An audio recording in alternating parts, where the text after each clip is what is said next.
Пребрзо возење на едно тркало и без кацига, пресекување на правец, прекршување на сообраќајните правила.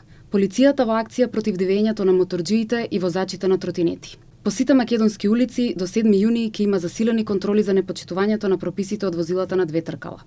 Нема да бидат поштедени возачите на мопеди, мотоцикли и електрични тротинети кои немаат возачка, не носат соодветна опрема или пак имаат техничка неисправност.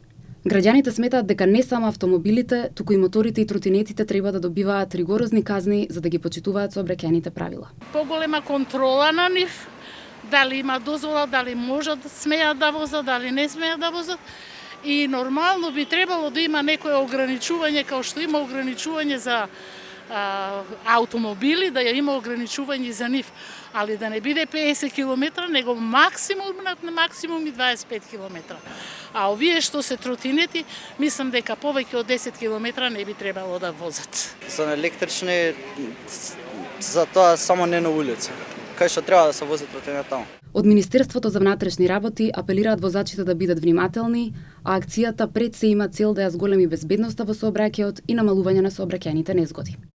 Имајќи предвид дека се наоѓаме во период кога поради топлите денови овие возила интензивно учествуваат во сообраќајот, сообраќајната полиција ќе превземе засилени контроли со превентивно репресивни мерки на патиштата низ целата држава. МВР е дел од акцијата на Асоцијацијата на европски сообраќајни полиции заедно со уште 34 европски земји.